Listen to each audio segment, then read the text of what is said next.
Alright, hey guys, hope you're doing well. So, this video might seem a bit different than what I normally do.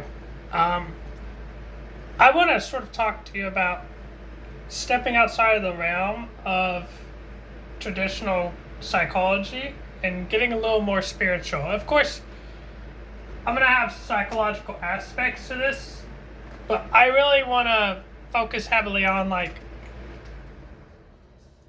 what I believe is a big problem. And I don't say that lightly.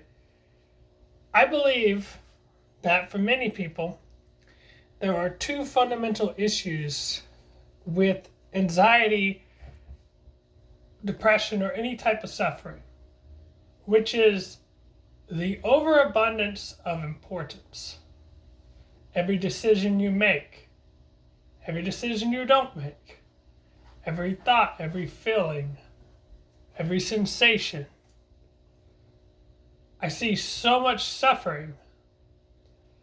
And I in memory and in imagination. And what I mean is that often our memories of a negative experience will then dictate the imagination on how we expect future things to go. And we essentially end up bleeding before we're ever cut. You feel the pain before it ever even arrives. Much like at a jump scare, that tension that you feel right before it can be incredibly debilitating for someone. And yet we persist. And despite all the times we've survived, we do this for who? For what purpose? I find it so interesting that much of our life is spent so heavily on trying to problem solve. Because the brain is a problem solving machine. But very rarely do we ever just spend on stillness. It's like we'll have an issue or a compulsion, and then until we fix it, it does not leave our attention.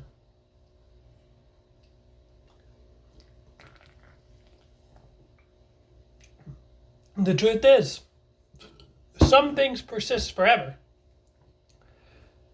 Unless you were somehow to remove the human out of the body, you will be the experiencer and the observer for eternity. And so that's why detaching has been so helpful to me. I've had many moments going way back when I thought this was it several thousand times. And then I realized that my story is not so unique. How you say there's a light at the end of the tunnel, and the knowledge of that alone is enough to shoot me forward. I really have said this a million times, but the realization that your whole life does not have to be around recovery is super important. I see so much that people preach this almost AA style attitude of, hey, my name's Jim, I'm an alcoholic, and I'm powerless to my addiction. I do not believe for 1 second that you are powerless. In fact, I think you are very powerful. So powerful that you can make heaven out of hell and hell out of heaven. I have seen some of the objectively best circumstances that a man could ask for turn to shit. And I have seen people make the most out of what most people would call terrible circumstances. The mind is interesting in that way, in that our beliefs will shape the way we feel. And the way we feel will shape our actions. Those actions will then repeat the cycle in every way, each and every between. So, how do we do this? I think one fundamental issue. You have my headset connected, by the way. Yeah, I turned it off. Thank you. I think one fundamental issue is that we try so hard with prevention.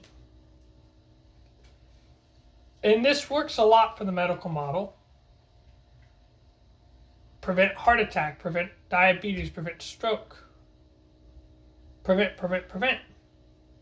I'm not saying that prevention isn't good. Rather, that it's incomplete.